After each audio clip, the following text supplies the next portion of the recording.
Commence primary ignition. I'm just not the hero type, clearly. What a piece of junk. Enterprise, this is the captain. I got a bad feeling about this. It's all part of the plan. Engage. Welcome back to Podcast 2 for 1. This is episode 54. Yes, 54 in the long road to episode 100. My name is Domin Thompson. I'm Daniel Wingfield. And we have a special guest. We do. My good friend and Donovan's new friend, Sanner Patton. Welcome, Sanner. Thanks, guys. It's a pleasure. Yeah. So Sanner's here, and we're going to get to the topic in a little bit to talk about a brand new novel that he has written over the past, 12 to 18 months-ish. 12 years. Probably Okay, 12 12 years. I was gonna say, Oh, okay. I was like, damn, that's fast. See, I heard 12 months and then 12 years. But, it's all comes together. Words don't mean anything. 99% of the progress was last year. So Okay, you're yeah. right. So we'll get to that later. We'll have some fun things to talk about with his novel and the writing process. So writers, you'll definitely want to stick in for that. But for now, we got some news. We do got some news. Of course, there's some other movie news happening, other things like that, but I think we're going to save that for the next podcast. Sure. Like Okay. Mandalorian, She-Hulk casting, all that kind of cool stuff. That's true. There's a lot of fun There's things some other happening. more podcasty things to talk in about that later. world, But yes. on the other side, on the game side, we finally know where PlayStation stands. We had their Sony press conference. Yes. A couple episodes ago, we talked about Xbox's prices and everything else. Yeah, their tweet. And all that good stuff. Yeah. So we finally know. So PlayStation 5, two versions, of course, digital, non-digital, $499 and $399, which is very competitive with the Xbox Series X. Yeah, I mean, I predicted this. This was my original prediction was once we got the $299 Series S price, I thought Sony's going to try to get to $399 with their digital just to be competitive. Yeah. And it's a hell of a competitive price. I mean, especially when you compare the S specs, Series S specs to the PlayStation digital version. I mean, for $100 more, you're more than doubling the capacity and the power and all of those things. It's a competitive option in the market. It really is. Sanner, do you big gamer? Yeah, I'd say so. Mostly console. What's if you see? We kind of like. I'm a child of both of them, but Daniel's strictly Xbox. I'm not strictly. In fact, Sanner is the one that lent me his PS4 That's right. for a year while he was in Europe. Yeah, I got to play Spider-Man. Yeah. Beat Spider-Man. Almost beat Bloodborne. Got pretty far in God of War. So I hit a lot of the. I started Uncharted. Yeah, I'm sorry, I but didn't- you're known for at least for our fans that you're not all of them that you shit on PlayStation any chance you get. That's not true. That's no, not true. You literally No. You do. I have an issue with Sony's attitude sometimes and Okay. how they present. Okay. Sony ponies, It's fine. I guess. It's fine. Yeah.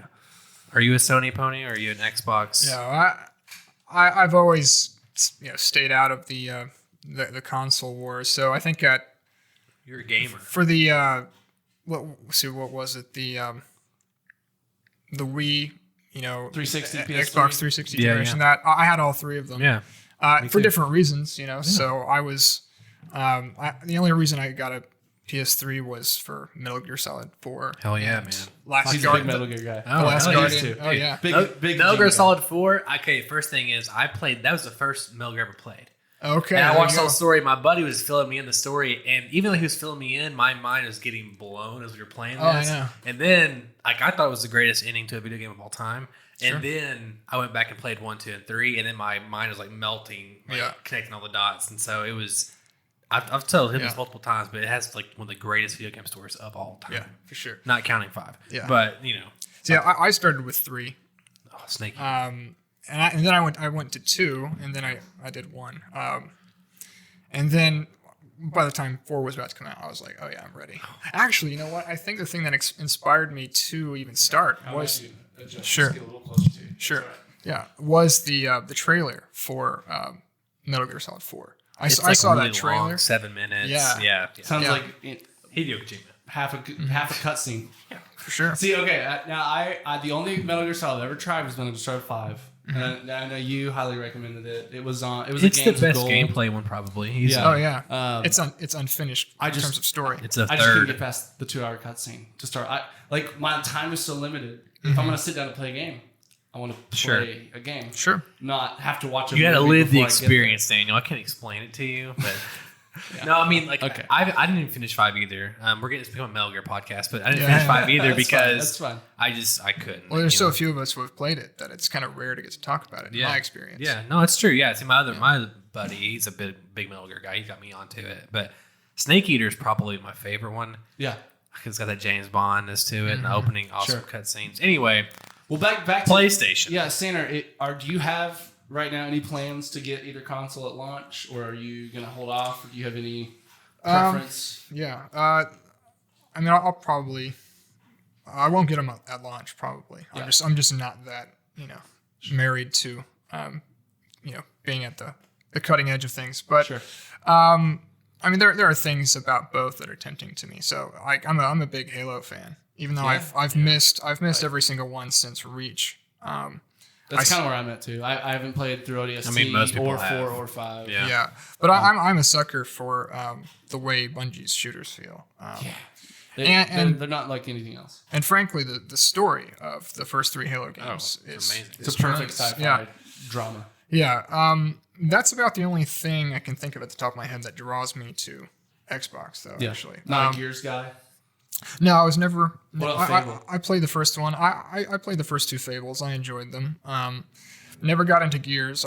Even though I tried and I beat the first one, but I still just was not sold on it. Sure. And I'm kind of more attracted to just the exclusives that PlayStation tends to have. So like, for me, the Eco, Shadow of the Colossus, Last Guardian, that whole series of related stories are it's like the peak of art for me. So that's always going to draw me to towards Sony, because those are Sony Kind of like exclusive. the off-tour kind of We games. finally Kojima's and have a wise man on here talking about games with me. That's the issue. Here's the thing. I like what I like, and I'm not trying to fight myself anymore. You know what? I've just decided I'm not going to play games that I know that I really probably won't like. Sure. And if I want to play a game that I know I like and I'm just going to play it over and over again, I'm going to do it because you know what? It feels good. And sometimes that's like an all you can ask for in this shit ass world. Yeah.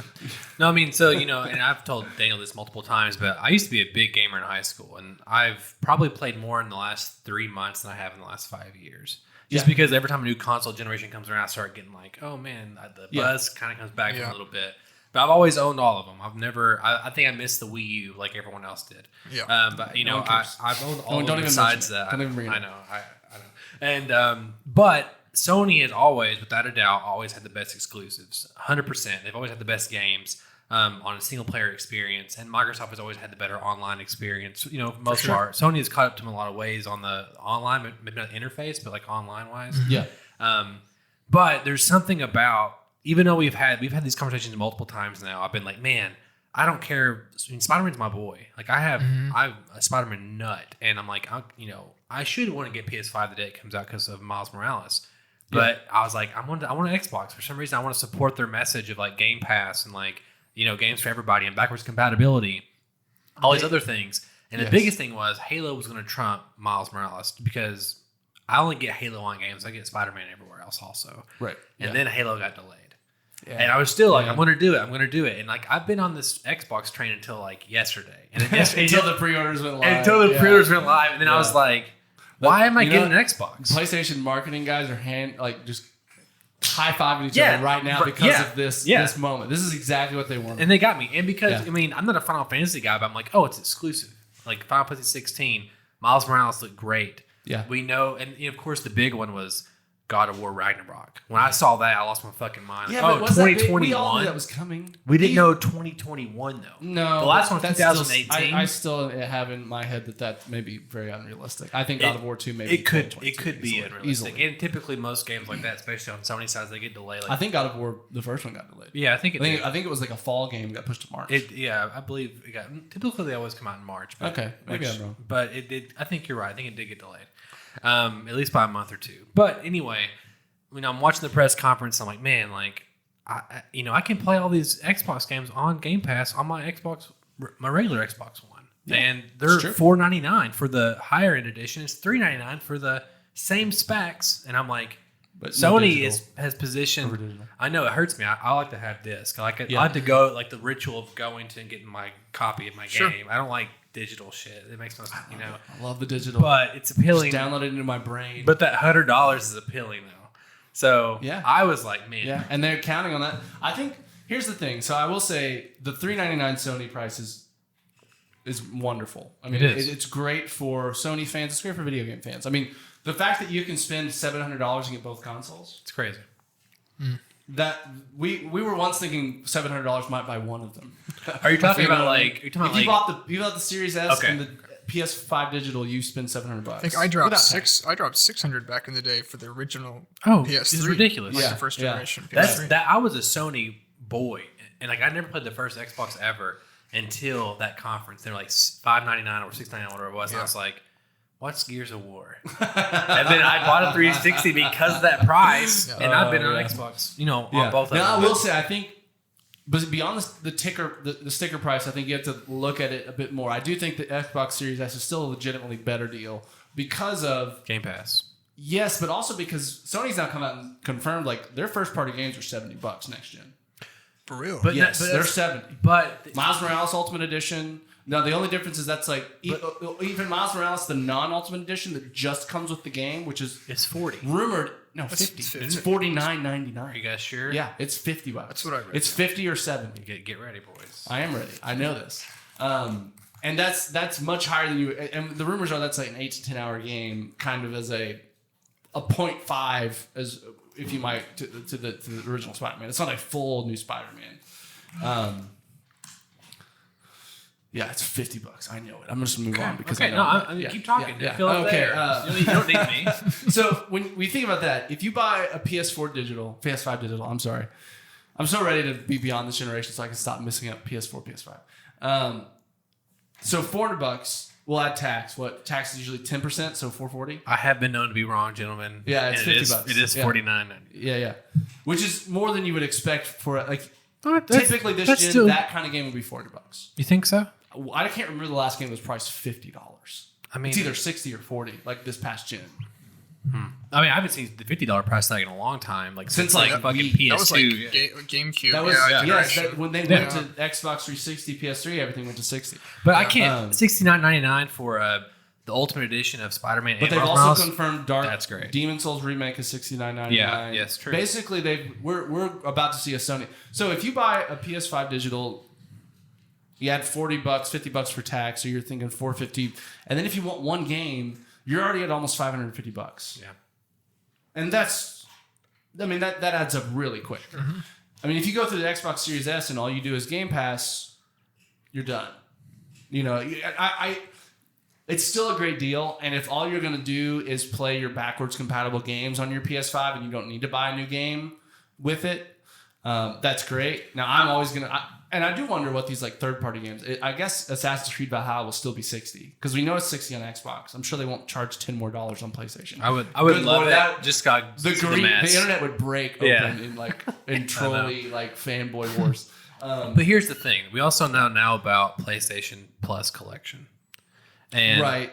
And I got to be honest, that collection there trumps any game. Like that collection as a whole is way better than all the Game Pass games on Xbox. Like, it is. I don't know. That's subjective. It's sure it's objective, but you got The Last of Us, God of War, you've got Uncharted 4, you've got some of the greatest video games of all time. All four of those games apply to a very particular part of the fan. Sure, of but gamers. Someone back me up over here saying these are like considered. I mean, God of War is Game of the Year 2018. Yeah, it is Last- weird that Fallout 4 is in there. Is it really? I didn't see that. It's Fallout 4 is in the PlayStation 4, whatever it is. Really? PS Plus. Last of Us Part 1 was Game of the Year that year. Last of Us Part Yeah. 2 will be on there eventually. It will probably be Game of the Year this year. I mean, I don't know. I think Cyberpunk's got it in the bag. Cyberpunk's gonna, I think, beat everybody. it's possible. I don't know. We know Unless it flops. If it even gets like 80% of how much The Witcher 3 got praise, it still wins. it's possible. I think Cyberpunk has it in the bag personally, and because there's way more. I mean, there's like 5 years of hype. We've known about Cyberpunk for like 5 years now, and so like it's coming. Yeah, I don't know. It's interesting. Sanner, any thoughts on that? Like Game Pass versus PS Collection Plus? Did you see the trailer for PS Collection? When you No, watched the no, conference? Okay. I'm not educated, which is why I'm not very opinionated. It's on really it. just here's 15, 20 games that are when you get So PlayStation if Plus. you get PlayStation Plus, It's Game Pass. You get these games to download and play. But it also For free. seems like you can't. Now, can you just, if I have the Fallout 4 PS4 disc, We don't know. put it in a. Well, you can't if you got a digital version, so that doesn't Right. matter. But could I put that in a PS5 and play it? We don't know that. Yeah, that's. They're being very weird about Sony is being conveniently vague about it. Yeah. Yeah, I mean that's.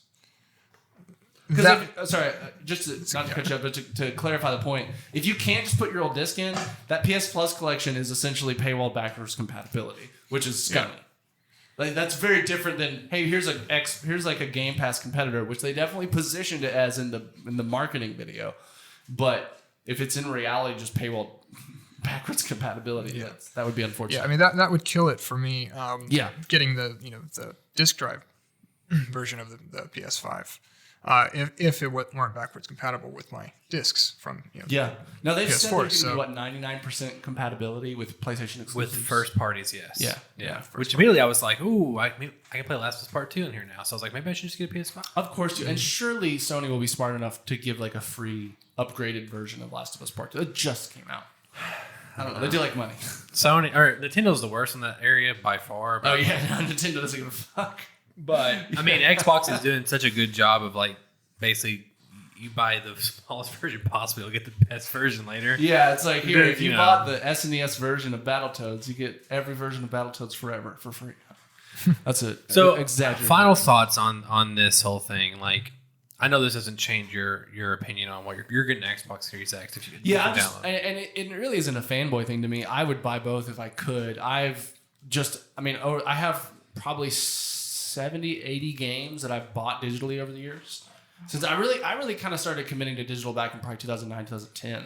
So I've been buying digital for a while. I mean, I have like every Fallout game digitally owned on there. Yeah. I have all of the Halo games digitally owned. And well, especially now that I have Master Chief Collection. I actually bought Master Chief Collection before Game Pass existed. I don't want to give up my library. I love one of my favorite things, and it's silly because it means nothing, but I'll just get on there and it's like this giant just checkerboard of titles, and I'm just like, I could play any of these. Here's the thing though, you I'd have can to wait also 4 hours get a to download PlayStation though later. Like in a Say year, what? you can get a PlayStation also later, like a year or two now. They'll No, probably that's drop true. the price a little. And especially with the digital edition, that's only $400. I could totally see a couple years into the generation me picking up one of those, especially when they get their like $50 price drop. $300 for that machine would be crazy. It's good. Or $350 even. Yeah. For $350, that might be enticing enough to jump in at that point. I'm not sure. But yeah, I'm just excited. This is gonna be the first time in my life I've ever been able to buy a console at launch, and that feels because it was something I always wanted to do as a kid, and I was always 2 or 3 years behind, or buying it used years after it released, or my parents found an Xbox on the side of the road and fixed it for me. That was my first Xbox. So getting to be a part of the launch of a console to me is just kind of like something as a kid I always wanted, and I'm like finally in a position as an adult to be able to do that without bankrupting myself. So that feels exciting to on launch day have that box at my house and open it and just Well, you might not get your trigger finger ready because if today's any indication. And granted, part of this is yesterday. If yesterday and today, but part of it is it was an accident on some stores that they were releasing and then pre-orders. started saying, "Fuck it, we'll do it too." I guess Exactly, I guess. And then did you hear about all the ridiculous? So at the end and of the conference, Jeff Keighley announced it. No, yeah. So at the end of the conference, they didn't even tell us when pre-orders were. No, it's At the end of the ridiculous. PlayStation 5, which you would think you would. How it came out is Jeff Keighley makes a tweet about it. I did that see the tweet. Sony gave him, I guess, the information, and he's like, "Yeah, it'll go live tomorrow." And no, I don't think it had a time on it. It just said tomorrow, I think. Well, then Walmart tweeted, "Oh, you want it now? Fuck tomorrow." And Yeah, did they say fuck tomorrow? They didn't say fuck tomorrow, but they said, "I wish they had." Yes, But they that said, would've been amazing. Yeah, that would "They said, oh, you don't have to wait for tomorrow. Like here it is now available." Yeah, and then every side was like, "It's at Walmart, now it's gone. It's at Target, it's gone. It's at Amazon, it's Yeah. gone." And so, like, basically, at this point, like, no one can buy one. And today's the day it was supposed to start. I didn't know about that. I would have pre-ordered yesterday. Like I would have been in Yeah. the mix yesterday, and like because It was popping off on I heard it Twitter, was man. going to happen today. So I was like, I'm not Yeah. even going to go online anymore. It's a very muddy. It's a crappy way for. Well, Sony then to do Xbox it. came out and said, "Hey, we got our shit together. We're not going to do it like this. Yeah, they were totally thumbing. They've already their nose. announced today the time. Yeah, 8 a.m. Or no, it'll be 11. It'll be 10 a.m. for us. Yes, 10 a.m. for us. Yeah. So anyway, Trigger finger will be ready. I know. So it's kind of like, well, I don't know. They said there were going to be more PlayStation 5s available than there were PlayStation 4s whenever PS4 was released. But they're For always launch. going to sell out because they want that headline too. They're you got never to. going to make enough where they couldn't sell out because they want the sold out headline. Oh, yeah, they of want course. the hysteria. They want Yeah. people, F5ing their keyboards constantly, refreshing the page. I mean, I've been all day today just hitting refresh on Best Buy and also on. You got multiple to. things. Here's what you do. Don't do that. Go to Twitter. Follow Wario64. I'm telling you, he posts it the second they're stocked, and literally it'll be 10 minutes later. Now it's gone. But if you follow him and you get updates from him, you'll find one. I'm gonna write that down. Wario64 on Twitter. It's a lesson to you kids. He's smart 64. and he knows shit. That's why I come to this podcast, so I learn things, and That's so right. can you. All right, let's do writing. Writing. Yeah. So Sanner, how do you write? No kidding. So to refresh our listeners, Sanner on over the course of the bulk of the work happening within the last 12 months or so, just finished a novel, draft one, right? Is this draft one? Well, it's really messy. So this is actually like draft 3. Okay. I'm working on draft. Now, did all 3 of those drafts kind of take place in those 12 to 18 months? Kind of Yeah. So, this is a story that I was kicking around since like my college days, like since I was like 20. Yeah. Yeah. And after innumerable attempts to get it started, I know the feeling. and failing to get beyond like the first chapter or the first 2 chapters or something, my wife very sweetly bought me this book that basically told me to just chill the fuck out and step back and plan the process. Yeah. Start planning it, because you're just you're spinning your wheels, so you need to actually use your intellect to get yourself out of this rut. So I wrote my first, I'll call it my proto draft, because it only ended up being like 20,000 words, which is like a novella at best. At best. Yeah. As one knows. As all of one knows. Yeah. I mean, yeah. So once I had accomplished that, I was like, yeah, okay, I got somewhere, for once. Yeah. And then my wife and I quit our jobs and we went on this backpacking trip around Europe, starting in. Were y'all backpacking most of it? Like kind of like staying in like hostels and like We stayed taking in all your stuff in bag, like just a bag? Yeah, so all we had was our backpacks, and and we did stay in a few hostels, but for the most part we just did Airbnb. Oh wow, nice. Yeah, it's super doable. It's not necessarily great for the economies of some places. Yeah, sure. But It's also some of the only affordable ways you can probably go to some places. right. So anyway, we started traveling in the beginning of April, and then we stayed in Montenegro, which is a Balkan country on the Adriatic Sea. I've heard of it. I think it's been mentioned in some movies. Mm-hmm. Yeah. The only time I've heard mention of it was in Casino Royale. I think that's where the actual game is played. I think you're right. I was thinking, I was like, in my head, I was like, James Bond. It is so, I was like, yeah, I didn't know. I immediately thought of James Bond. It just sounds like a place he would go. Yeah. Yeah. Or a foreign woman that's hot where she would be from or something. I don't know. Yeah. Well, for a variety of reasons, we ended up staying there for pretty much exactly a month. And so my wife was going to do this volunteer work. And I was just staying at our place and just writing every day. And so I ended up completing a draft that was about 74,000 words. And that whole process, I mean, it started out where I was just like really having to force myself to do it. I'd get like a few hundred words a day. Yeah.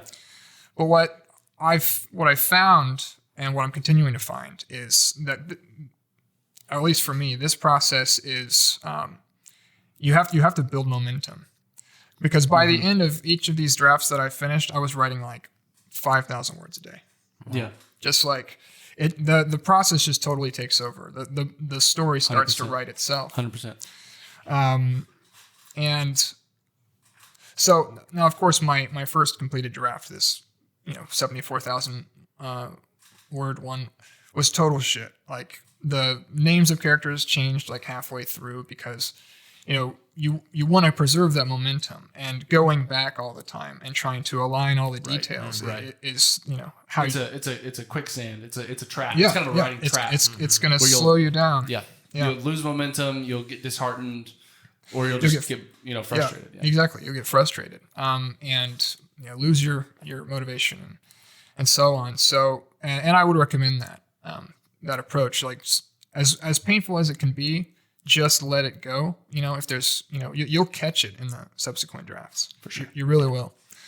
And then let's see. I took probably a couple months of a break and just traveled and didn't bother to write. Which I'm sure. I mean, those are important to me. Even just creative breaks. If I'm in the zone on really anything creative for extended periods of time, even there's some days that multiple times a day I have to like just take my mind off at the time just to kind of give my mind a break.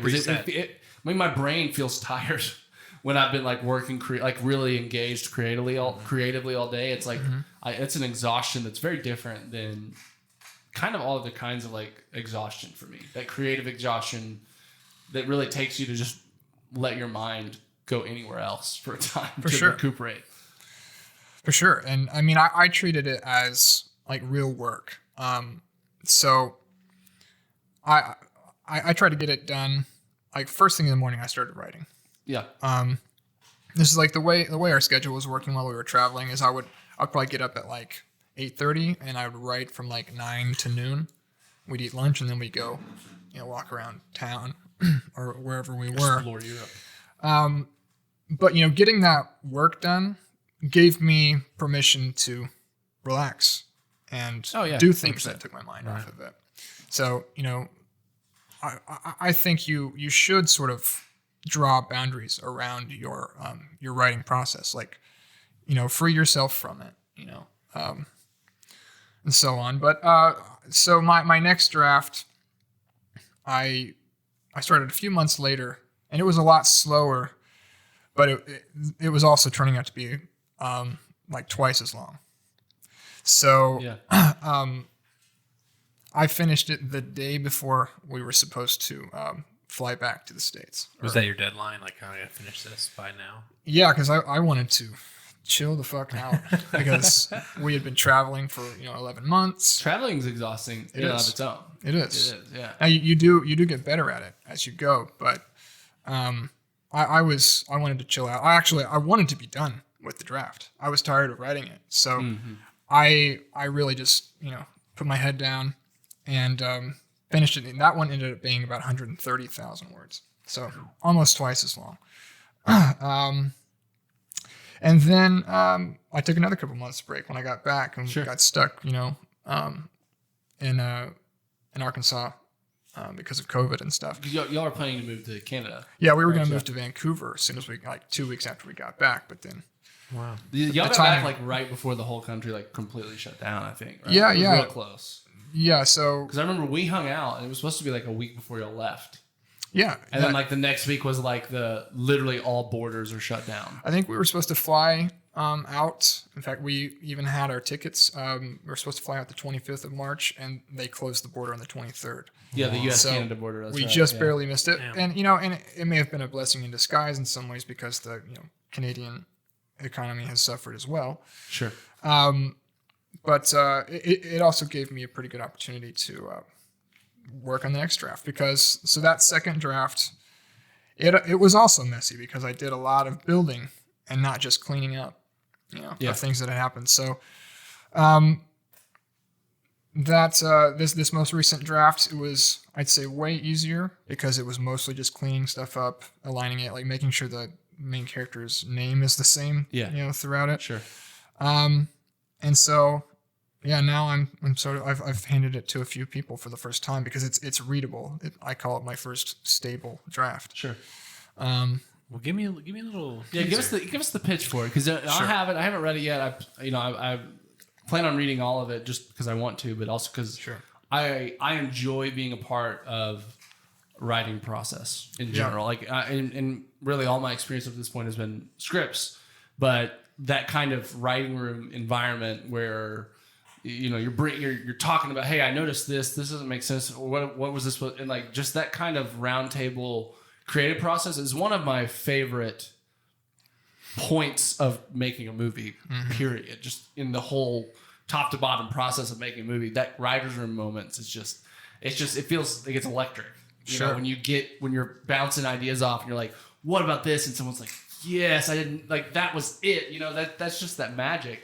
And I'm really excited to be a part of that with a novel, because I feel like that's going to push me in ways that my writing and my analyzing skills haven't been developed as much. Yeah. And I'm curious, what sort, especially the beginning stages, look like, for screenwriting versus novel writing. And I'm happy to talk about what my initial process was. But I don't want to. Yeah, I know this is. I don't want to be too self-indulgent. I don't want to be too self-indulgent about it. So, but pitch it to us. Like, I mean, like, give it.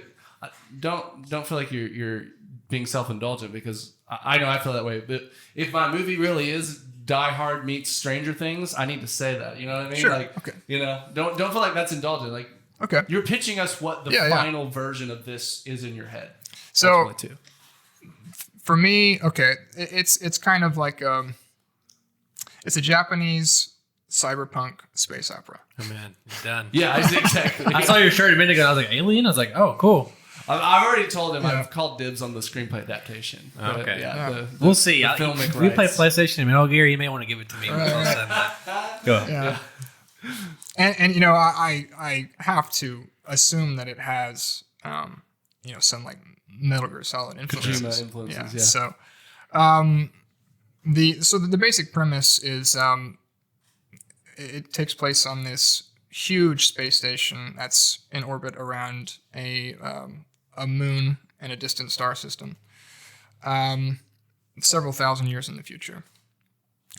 And there are. Okay, so it's the station is shaped like a vast tube.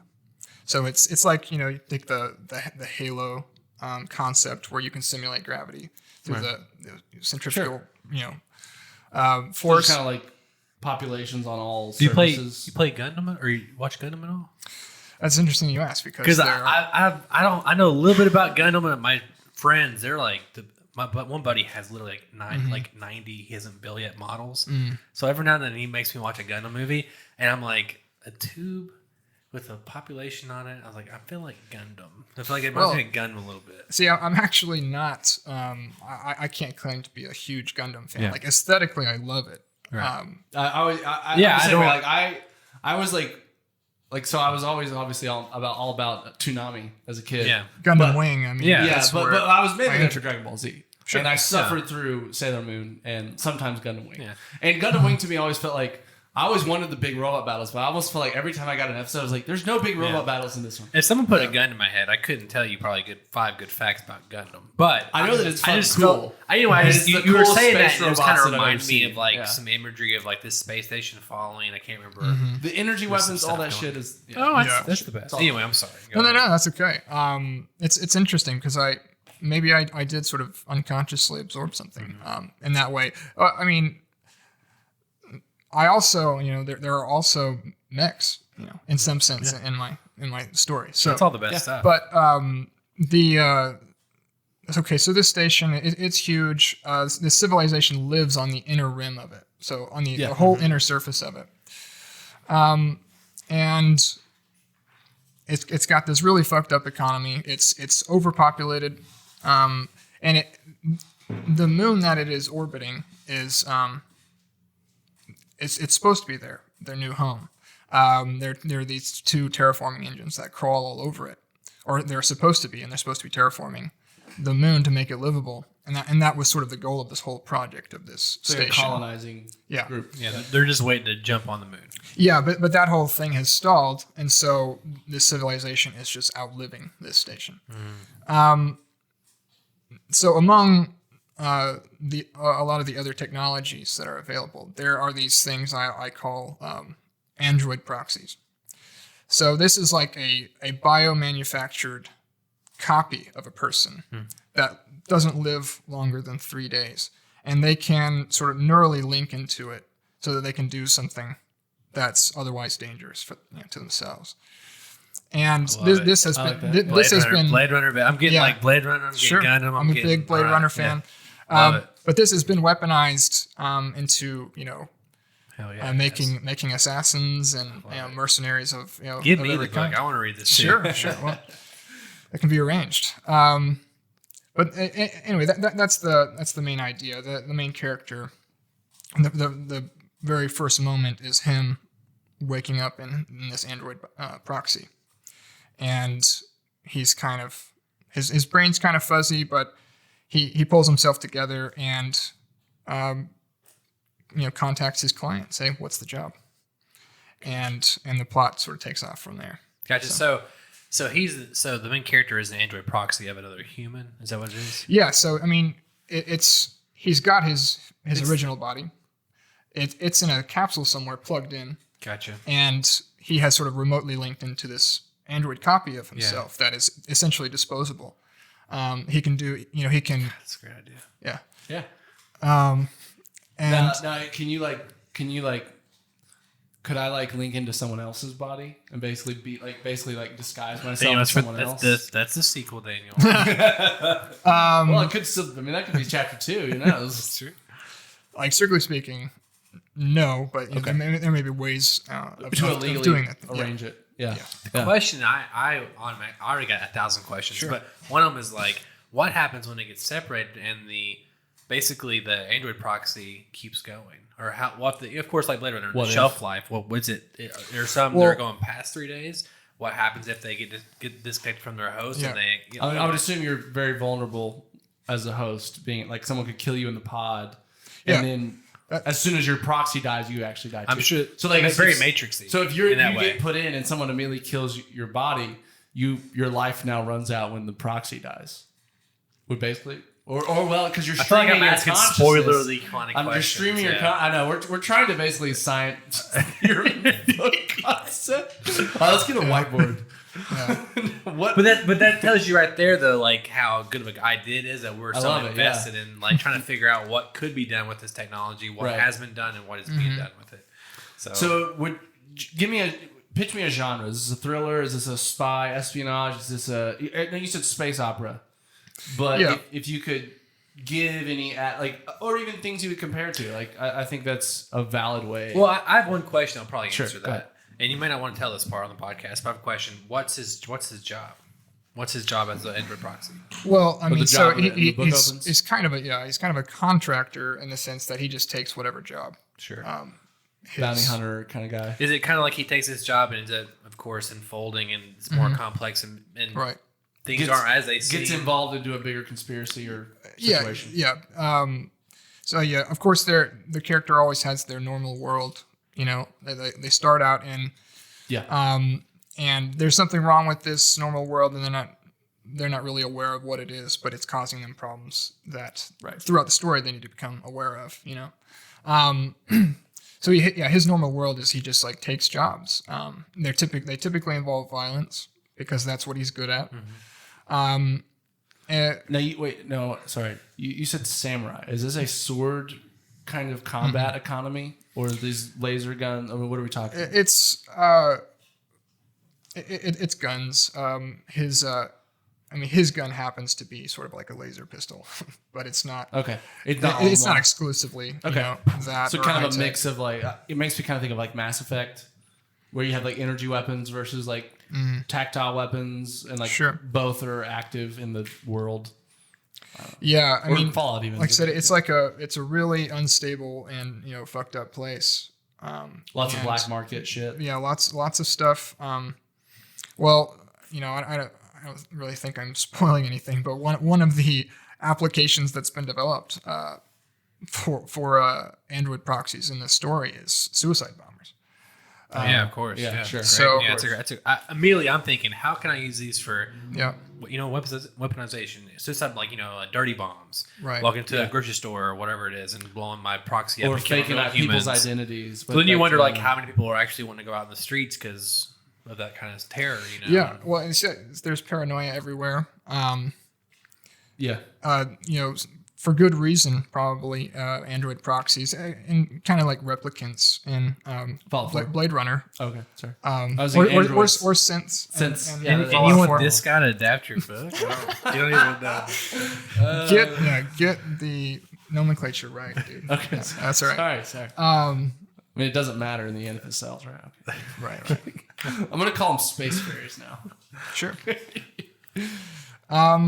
Yeah. So I mean, that's the general. One more question. I got a lot of questions. Please. How do like there's ways they say Blade Runner, you give them a test and they're replicant. In the 6th Day with Arnold, there's like they pull their eyelid down and there's dots showing their clones. What's the tell for an Android proxy? Okay. So No dicks. This is where some people might cringe, but this is part of a larger project that I'm working on. This larger world I'm trying to build. So androids have pointed ears, So and they have to have pointed ears, just as a sort of prerequisite, per the laws. They have to be to easily differentiate. Is that the idea? yeah. So a So they person. don't look like elves. Well, that's kind of what I'm building towards. Gotcha. So we have. So basically, I it's- know your whole arc now So for now all it's- 3 books, dude. See, well, now I'm thinking it's going to be this basically a humans created elves in the future, Right. But they're space elves. Well, then you also got to think about Is where that- did I just break the code? the No. dwarves Okay, coming. he Like said no. now, in the sequel breaking though, it there'll all. be another type of something that will be dwarves eventually, and then you have elves and dwarves. And I humans. do love though. Us joking aside, I love the idea of inserting typical fantasy elements into sci-fi worlds Oh, I think in so. ways that I think like that to me is a great idea of like a way to here's a believable reason people would make their ears this way, but it also harkens. It's kind of that meta level where I'm like, but I automatically am associating this with my own kind of fantasy imagery of elves mainly. Sure.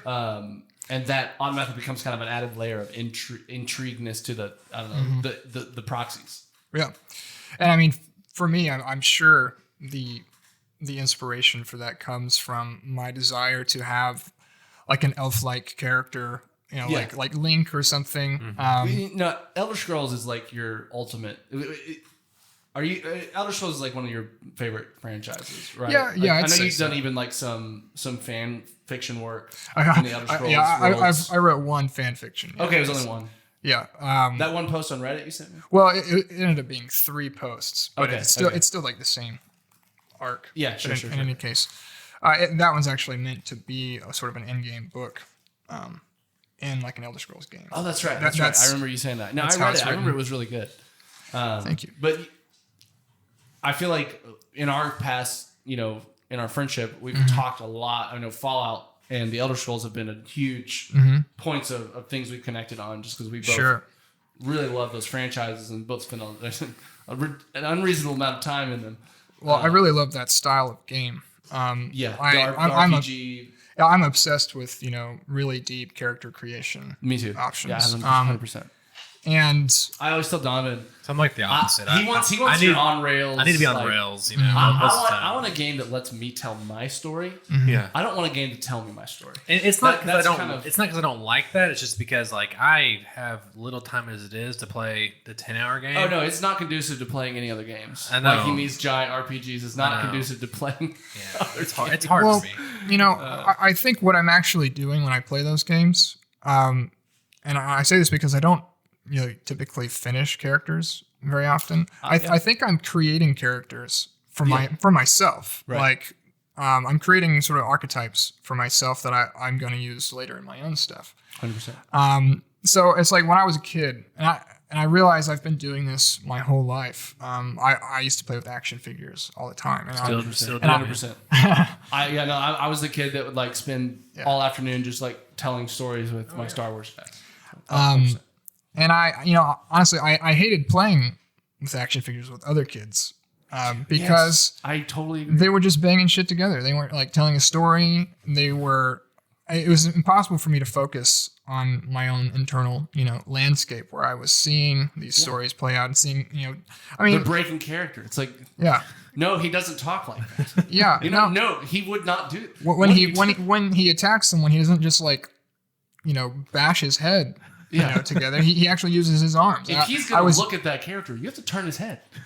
Yeah, exactly. Yeah, that's interesting. Just sorry as an aside, because that's where I actually link my storytelling passion too, is being a kid and playing with action figures. And I remember, I've told you before, I was very much I told Game of Thrones story. People died, people betrayed each other in my little stories. It wasn't your kid shit where Darth Vader versus Luke and Luke always wins. It was sure. Oh, but now Luke's a fucking bad guy.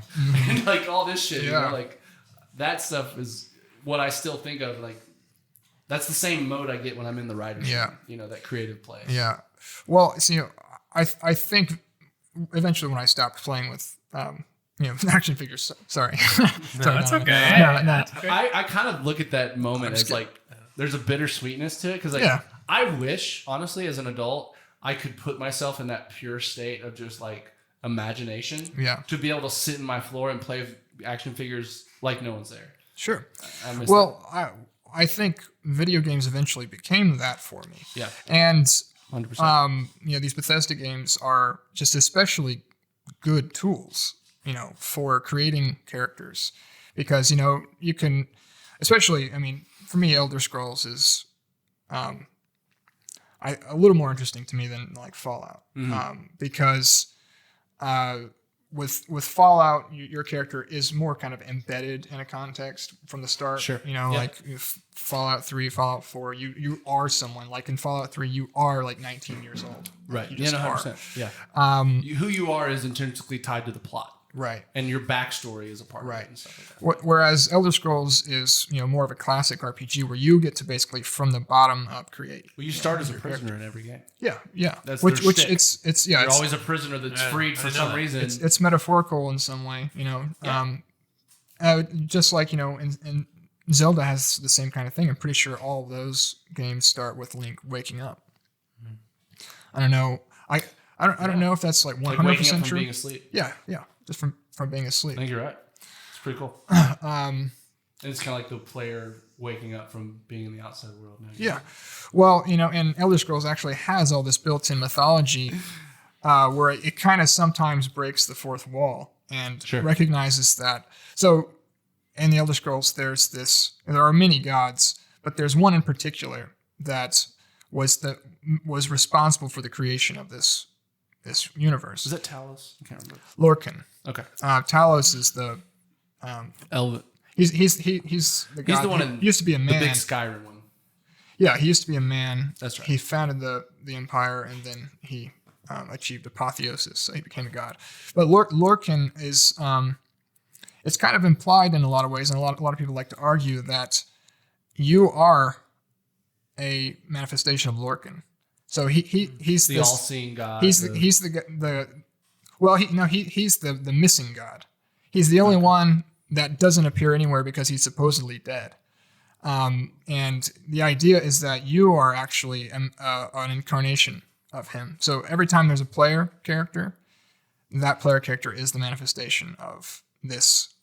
It actually makes the world make more sense because by the end of the game, you're just like a walking death machine. Yeah. And you have these ridiculous, powerful weapons.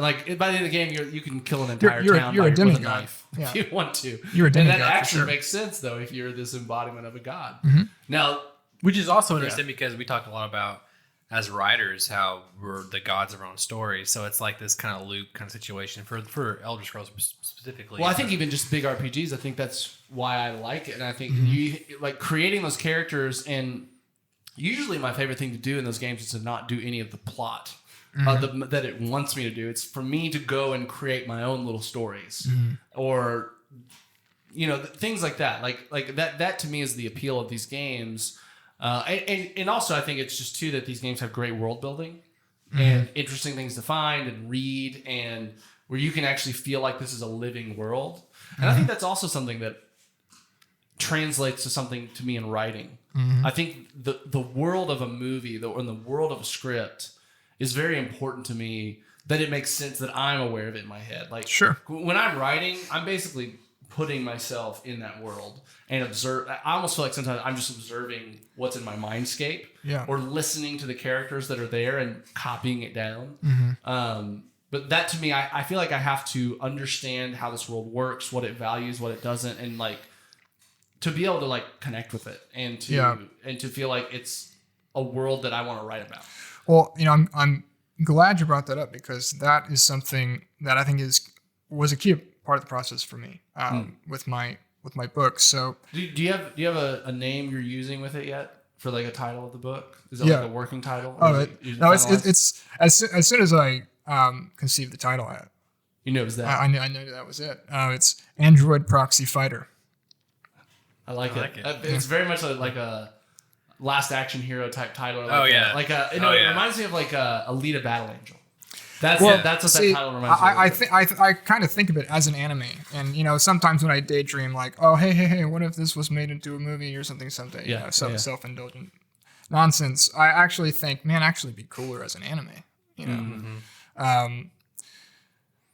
So the Alita Battle Angel comparison seem easy. Yeah. But you a big Ghost in the Shell fan? I've seen it, and I totally respect it. I can't say that I've I've never seen the actual cartoon. I've never seen the movie or the cartoon. Man, as far as I think Akira is probably has the strongest effect on me. I know Ghost in the Shell just re-released like 2 weeks ago in 4K. I think Akira is playing somewhere locally 4K in theaters. I think it's the Oh wow, I think so. That's cool. Yeah. But I was a Toonami kid too, and actually,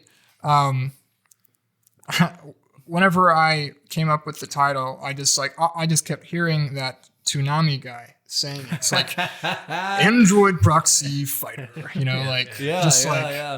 remember that weird like side story where he was like getting attacked by that alien inside the spaceship, and it was like a little horror film that like played out in commercial segments, and then he eventually came out as like a different looking Toonami guy. Right. I was like really invested in that. What a weird thing. Me too. I ran home after school every day from the bus stop so I could catch Dragon Ball. Charge up, for it was like the only cool time to watch TV, and they like treated you like Toonami. Like it treated you. It was like early G4 stuff where they're like, "This is edgy. This is for cool kids. We show violence." It's like, but I loved it, man. It's such a nostalgic part of my childhood. There's something about the aesthetic of like everything that they were doing. Yeah, the spaceship, the guy's voice too, it really sticks out to me. I can hear it in my head. Outlaw Star, like the way he just says stuff, it's just like so awesome. So, and he would like be like getting the shows ready with like a touchscreen interface, like here's Dragon Balls, and you click it and it goes. Yeah, cool shit. I do have another question, just because I'm curious. My favorite things in general when it comes to books or even movies is like the poster or the cover of the book. And I know that's something that's later down the line. It's something that probably I would assume a publisher on the book side, that's something that they'll have a lot of influence or decisions on that. Right. But my question is, if you could, my favorite things is making my own movie posters. I know exactly what movie posters will look like. What would you like the cover to be? So I do have pretty specific ideas. I have a couple, but I think the one that I think would work the best is it would just be okay. So I mentioned like there's all sort of like neural linking and stuff, and there are like neural ports, so just like basically slots, on different parts of your skull for different purposes. And that's just kind of the normal. It's just kind of future. Everyone's a bit of a cyborg. Cool. It's just like having the next sort of drive is like the next iPhone kind of thing. But nice. The idea I have is there's like it's just like a skull. Someone's holding a skull, and on the temple of it is one of those ports. Love it. That's the image I kind of want for the I like the cover. That's great. Yeah. I need to read this ASAP. So cool. I love the idea behind the concept. No, I love it. So I assume also if people are getting, like you mentioned, the iPhone comparison. So there's probably even like lower classes who can't afford higher upgrades, I assume. Yeah, I mean, so there's a lot of poverty. People using a sort of retrofitting old technology, or getting like bad neural port surgery jobs and stuff like that. Yeah, there's a lot of that. Yeah, that kind of thing. That's awesome. That's great. I love that kind of little details like that. It really fleshes out the world and it makes it for cool. sure. It makes it And cool. I mean, it sounds like it'll have a lot of similarities with cyber. I mean, you called it a cyberpunk samurai shooter. Obviously, I mean, honestly, I don't know a lot of cyberpunk. I know that it's based on a tabletop role playing game, which I think the tabletop role playing game is based on a book, I believe. Yeah. Well, I don't think I fully know or appreciate the entirety of like the cyberpunk canon, but I've had enough influences, to know that this is the story, this is the aesthetic that I want this story to have. For sure. Yeah. No, it reminds me of like the implants and the upgrade stuff and all that shit. Just, I think what's cool about that stuff too is that it feels like a potentially realistic version of the future. You know what I mean? Well, like yeah. I could see all these things you're describing being super real in obviously a pretty distant future, but well, so that's the thing. That it's part of this larger project I'm working on. So like, it is science fiction, but it's so I want some pretty fantastic things to happen, but I want them to be believable. So I kind of want it. So after a few books, I eventually want to be essentially writing a fantasy novel that's set in the same universe. So there's no magic. It's just kind of a weird alien but human story going on in this distant planetoid, and like a true fantasy style book, but in that universe. Yeah, like an epic. Like it's like an old world that's like pre-developed or something kind of situation, or like just that's their culture, is that it kind of looks like what we associate as fantasy, like science that is, or magic that's actually science, like deep science. You know what I'm saying? Yeah. Well, and I don't want it to get. I don't want the science fiction elements to get too ridiculous, or gobbledygook, or too convenient. Actually, from a storytelling perspective, I don't want to have. So my problem with fantasy, which I love fantasy, but the reason I don't want to write like true fantasy that has like magic and stuff is because I don't really like the complication and the ability to just kind of hand wave things away. So I'm trying to. I mean, that's definitely a pitfall of a lot of fantasy and sci-fi. Sure. Is that there's a new alien race that has this ability that's basically magic. Right. We just found them or something, or right. We finally found the spell that did the thing we've been trying to do the whole time. Sure. And it was just a spell, and we just didn't know it. Sure. It's easy to find MacGuffin type things, or just like kind of pull out your ass solutions. Sure. That didn't actually require thought. About probably the most magical type thing in this story is there's this technology that I call hammer space, which you may be aware of this concept. So in the original Mario game, there were these enemies who would like throw hammers. Yeah. But they seem to have they seem to have an infinite number of hammers, and so I think it was eventually this term came into being to describe the reservoir of hammers that they were pulling these from, and they just called it hammer space. So like, where does Link keep all of his equipment? Yeah. It's in hammer space. And so in my story, the infinite dimension where unlimited resources come from. And in my story, and this is something I think I probably unconsciously borrowed from Pokemon, is they can digitally store mass in these drives. Gotcha. Okay. But that's probably the most magical thing that happens, and it has limitations on it. So like, let's say the main character, he's sort of in the middle of a fight and he's lost his weapons and he needs like a knife or something. He can print a knife from his hammer space drive, but he's using up all the the mass that's stored in it. Gotcha. Oh, so you have to have limited resources. Yeah. It has to have resources to work. Yeah. And that resources, I'm assuming, are hard to come by or expensive. They cost money and Yeah, they're very expensive, stuff like that. So I like that. Yeah. So you can store items or it can print items. Based Both. on the mass. Okay, but okay. Both. So I mean, it can kind of rearrange things that you've stored, or it can just pull them back out as they were before. Gotcha. That's kind of the idea. That's but- cool. Interesting. Yeah, no, I'm very excited I'm in. to dig into it. What? Now you said you said it is a trilogy at least planned, No, or do you have plans for sequels? no. You're going to George R. R. Martin it and write it no. until you can't. So I'm trying to capture more of the Eco Shadow of the Colossus Last Guardian type thing, where each story it completely stands on its own. Yeah. And they are related in implicit and sometimes vague ways that become clearer as you read each one, how they're related. Gotcha. But I'm not a fan of like sequel titles and stuff. So like, Sure. I think if a story stands on its own, it should have its own title. So like, So number 2 won't be called Android Proxy Lover. no. Okay. No. See, I'm actually like really sad now because like I love sequels. Like I'm like, oh man, Well, I want to follow this But character. I mean, it's not that I don't want to have a sequel. I just I don't want to. I just don't want to, name it Android Proxy Fighter 2. So it's. Yeah. I've already had the idea.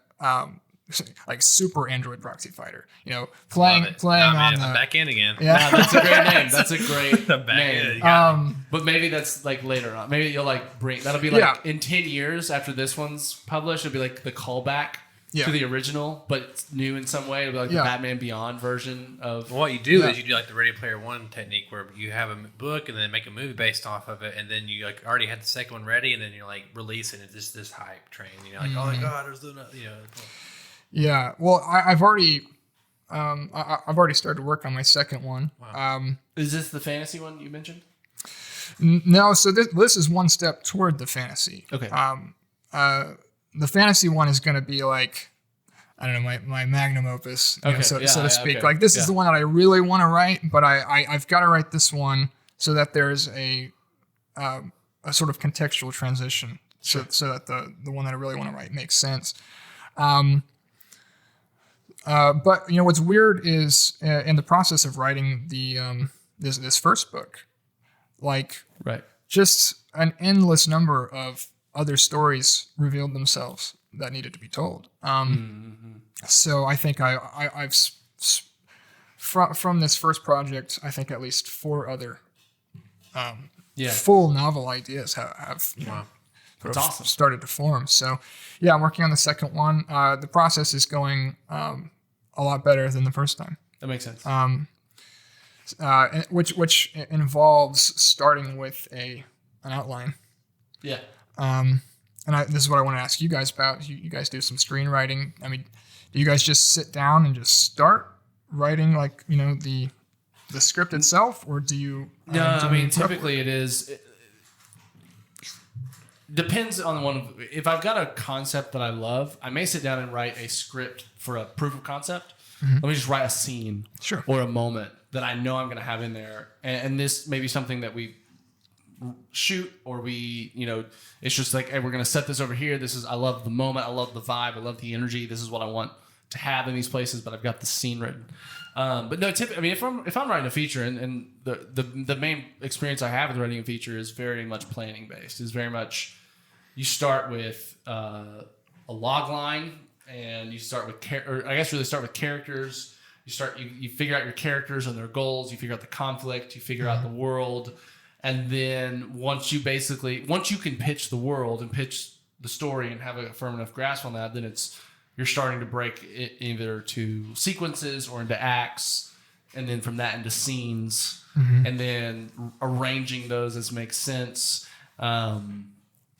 And I mean, that is definitely a way, and I think that's probably a more popular way now. I mean, I do know that, there's people that do just sit down and write, and through process of revisions kind of get to the same end goal. But I know for me, I prefer, I feel like the process of planning it, and because really that process is writing too. When I'm planning a scene, Absolutely. I'm writing in my head. And so when I come back to it, I already have a great starting point it's for pretty- that scene. You know what I mean? It's pretty much as fun as the writing bit for me. I think so because I think what's also satisfying is getting to, eat from a couple weeks work, stand back and say, hey, here's the story. Right. It's an abbreviated version, but this is the story. Sure. It's on paper. You know what I mean? Yeah, I think mine's very similar to that. I typically, the big thing for me is I know the end. And it's not even really, it's normally, and I'm always normally a good versus evil kind of guy. So normally it's like, how does the conflict resolve itself? Sure. And from that point, I'm like, okay, that's my badass ending. And then I typically, already had my character, maybe like a broad idea of the story. Traditionally, I've always kind of planned out beats, but like when we did write our feature, like I had a few pillars in place. Our feature for our class, our individual features, scripts, and I basically sat there and just kind of, I know I need to hit this beat in like 10 pages, 15 pages, but like it morphed and it is But like how it gets there is more. and then like it was great because like I love having references and callbacks and like basically building to moments and that kind of stuff, and that was nice, doing it in that one big lump. It was like figuring out the path to connect it all and finding it in the moment. And I still think to this day, like I've only wrote one feature, but I think it was one of the most like exhilarating, like creative experiences I've ever done. Sure. Because it was so fun just sitting there and.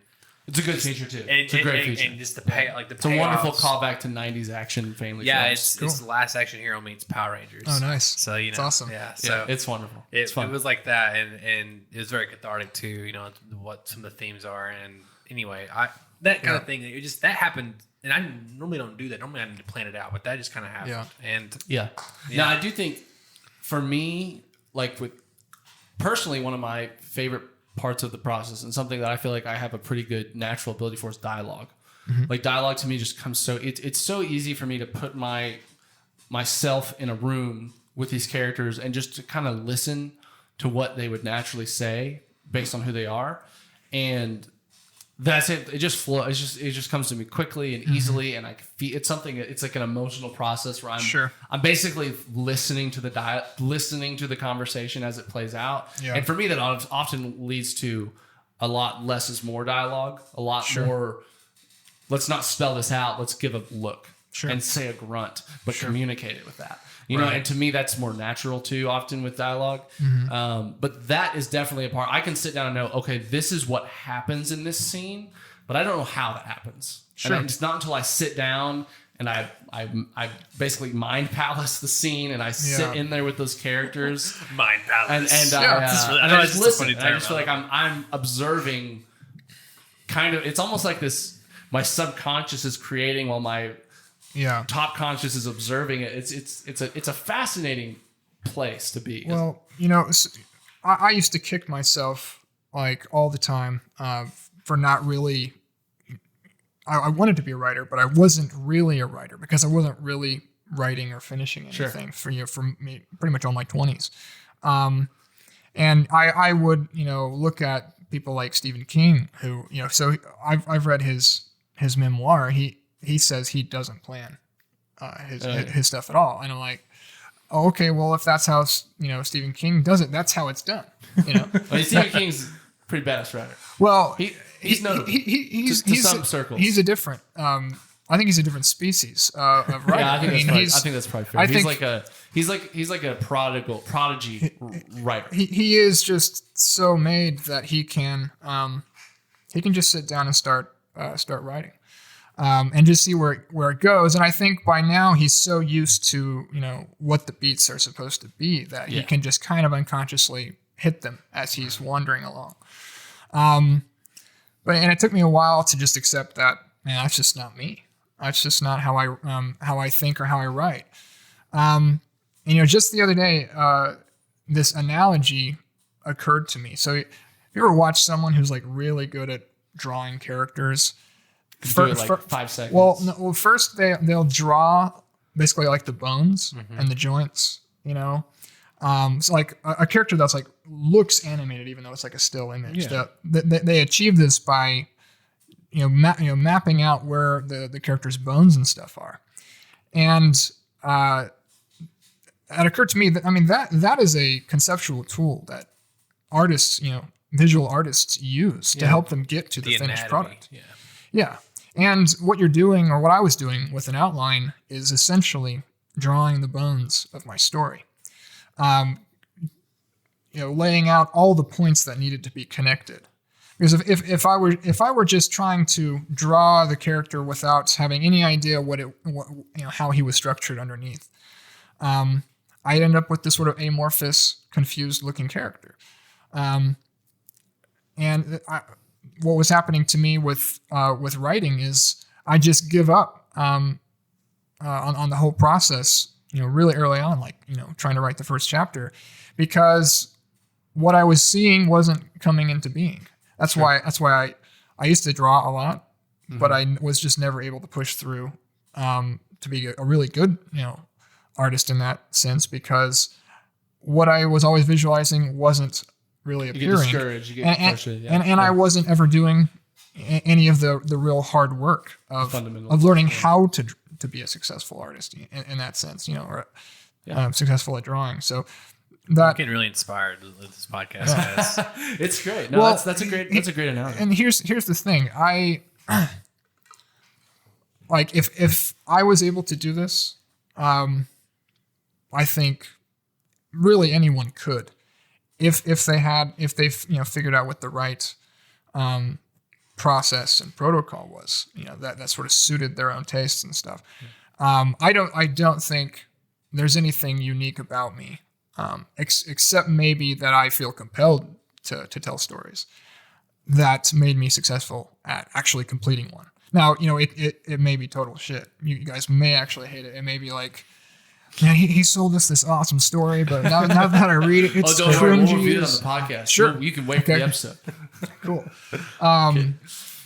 But we're gonna scan and send out PDFs to everybody too, Sure. as we release the episode. Yeah. Cool. We're gonna make fanfic versions of scenes and with really shitty actors and really shitty effects. Yeah, it'd be great. But yeah, I really think what most people lack if they're trying to write a story, especially like a long form one, what they lack is the method, and not not necessarily even the motivation. They just don't know how to, they don't know what tools they need to get there. No, Yeah, 100%. I mean, I think we mentioned, and maybe I'll pitch one of them to you over a beer later. But Sure. We've got some concepts that we're really excited about, and we might be even sharing with you in the near future, that having gone through, and I really appreciate that part of grad school, they forced us to write a feature in basically 2 months. No, basically a month. It was like we had to work, but it was basically up to a point where you had to do all of the planning part, and then it was like, great, for the next 4 or 6 weeks, like every week you owe me like 40 pages or something like that. Unless you're me, and then you. Unless wait till the very end. Do it all the end. That was all, his typical thing. All in one. Though day. to be fair, he had one of the better features, so fucking not fair. Not fucking fair. So anyway, being forced to go through that in a very detailed, a very planned, a very like stage 1, we figure this stuff out. Stage 2, we figure this stuff out, and also understanding, just like you said, that like once you start writing it, you just have to write it till the draft is done. You can't go back to fix. You can't go back because you thought of this. You just got to keep going. You finish that because you'll never finish the draft. And that was the thing. I mean, I finished like a 198 page draft. I mean, that felt like a big fucking deal. That was a piece of shit. And I needed like probably 12 rounds of revisions. And I'm curious, I mean, how many chunks would you say did you write? Because I mean, like I said, for my story, by the end of the process, I was writing just huge chunks at once. Oh yeah. No, I think for me, because the story I had an idea of what I wanted the emotions of the story to be, but I really didn't have a strong idea for what the story needed to be. It was an idea I needed to put on like the brain shelf for a couple more months to really figure it out before I started trying to write it. And I had a better idea that I should have gone with. It was more simple, but I was trying to be overly ambitious in grad school or something. I don't know. This mini plot drama bullshit. Anyway, once I know for me, there came to a point, even when I was writing, that I finally got in the flow. I finally started. There is just this flow where I can start churning out pages really quick once I hit that vein of I'm in the zone with these characters. I know what they're gonna say. It's just I'm just writing what I'm basically hearing in my head, and It's been a while, but I know I was probably writing 6-7 pages a day at that point. And for scripts, that's a very productive day. Typically with script writing, like if you write 7-8 pages in a day, that's a great that's professional high standards. Like professional screenwriters, Sure. the best of them do that much. Sometimes you're doing 3 or 4 pages a day. Sure. And it depends. I mean, like if I'm fixing a scene, that might take forever, but writing it initially.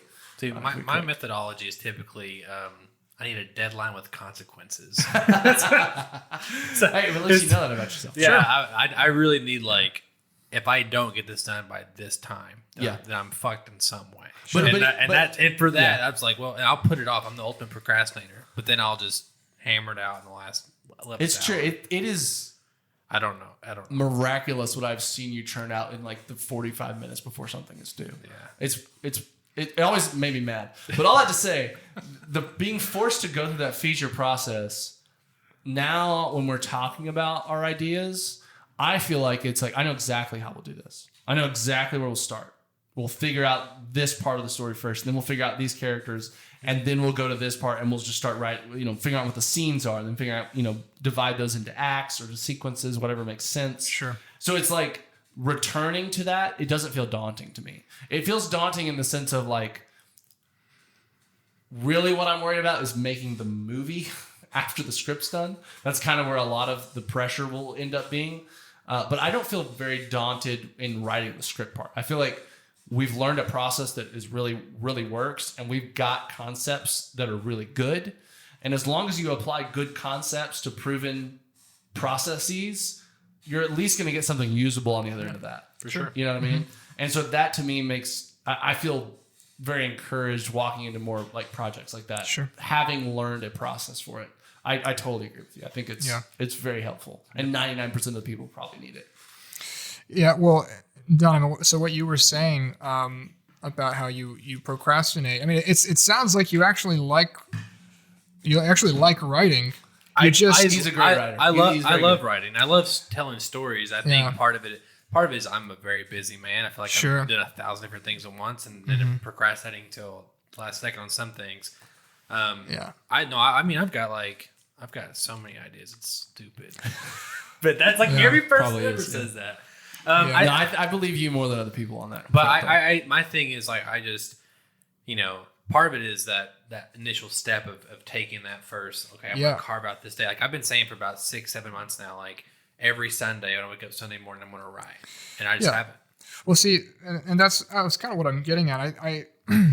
I did a lot of the procrastination stuff, especially like in high school and college. And I mean, my goal was to write this story in my early 20s. So you could say I procrastinated till my 30s, which I'm in now. I mean, it sounds to me like you're someone who actually would really like it if you were able to put yourself over that initial hump. Sure. Because I'm the same way. This in fact 100%. Was a huge moment of discovery for me. That's like, I don't need like a huge surge of inspiration to get this ball rolling. What I need is to just like fucking swallow that bitter pill and just like sit down and just open the document and actually start doing the work. Yeah, and mine was always typically, if you don't, then you're going to fail this class. Yeah. And so I was like, well, I got to. But no, but I'm the same way. It's like that. Like the hill is starting, but once I start, it's minutes into it, I'm starting to hit those like veins of creativity and inspiration and motivation. Have you guys noticed that certain activities that are like really good for you, when you like you've been doing them for a while, let's say like exercising or like reading books, right? For some reason, you'll find that you've stopped. It's like you get used to the benefit of them. But then you'll totally forget the benefit that it was doing for you, like how good you felt when you were exercising, or how active your imagination was when you were reading a book. Like I'm at this point in my life, I'm really trying to keep myself involved in those sorts of processes. Trying to like nurture your creativity and writing. Writing is one. Like when I think about it, sometimes like, oh man, that sounds exhausting. I can't even think about writing right now. Yeah.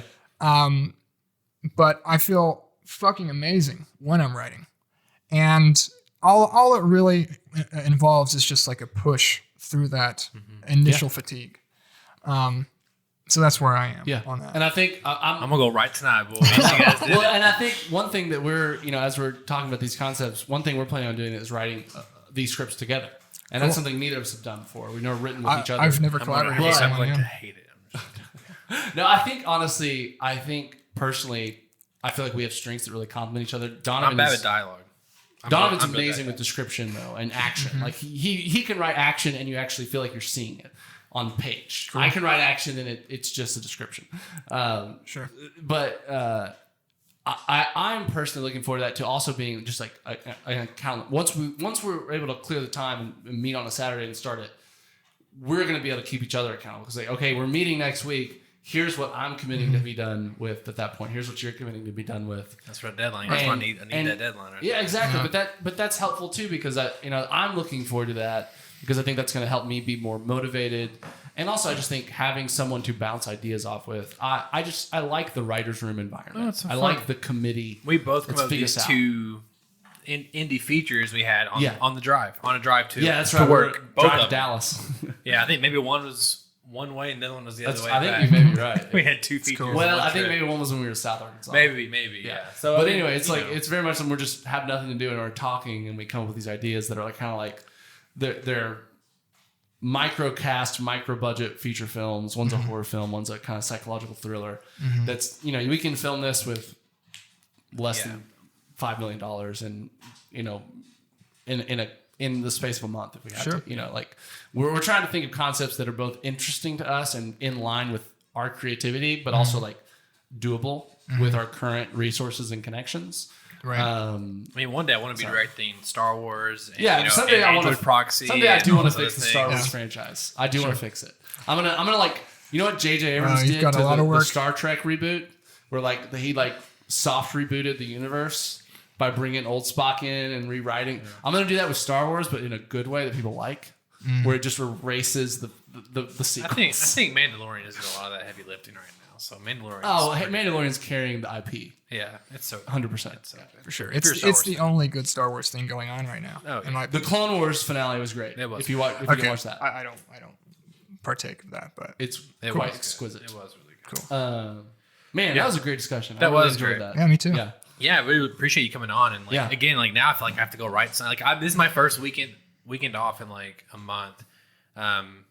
Just in general, so I'm like, man, I may write Sunday. Yeah. Yeah. Yeah. I have one. You ever seen The Last Dragon, the movie? Barry Gordy's Last Dragon? There's a VHS copy right over there. Sounds really familiar. Anyway, I'm going to write the sequel to that, and just for fun, and give it to only friends. I'm not going to do anything with it. Just Yeah, mom, fanfic kind of thing. yeah. I think so. The first thing that I wrote, and it kind of got me built up my momentum into writing this novel, was actually this Elder Scrolls fan fiction that I wrote. I posted it on Reddit. It's called The Overlapping Spheres. Yeah. Okay. So No, it's cool. It's basically like he just wrote additional in-game lore. Yeah. Which is a really cool way to kind of Yeah. add to practice that too, or Sure. do your kind of concept based. That's essentially it's a spec script, Yeah. how we get into television writing, basically. 100%. Yeah. No, that's awesome. Yeah. Well, Daniel, how can our listeners write into us? They can write into bit.ly/241mail. The graphic is prettily on your screen. There, write in. Let us know what you're working on. Are you writing anything? Do you have any tips to add to our writing extravaganza episode? This really turned into kind of like a pretty fucking awesome writers. Yeah, I had no idea how it was going to go. I was just kind of like, writery. we'll just talk about our books or something. Yeah, no, but this. I mean, I feel like if you're a writer, this episode should be interesting at the very least. But write into us, bit.ly/241mail. Let us know what you think.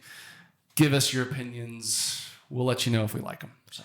Yeah, and of course, for more 241, go to podcast241.com. There you can find all the podcast services. And of course, we always recommend that you go and watch the show on YouTube, right? It's the best place to consume the content. Of course, we have our nice, pretty studio here and our pretty faces so you can look at. And of course, we always recommend to subscribe to the channel. That way you show your love and support, and hit that notification bell. That way you're up to date on all future content, including 241 plays, 241 Comicast, and all that. You're cool recording things. some stuff this weekend, right? Yeah, we're playing. Time wise, it'll be out by now, but it'll be Super Mario All Star. So go back and watch those. Does that come out this weekend? Comes out tomorrow.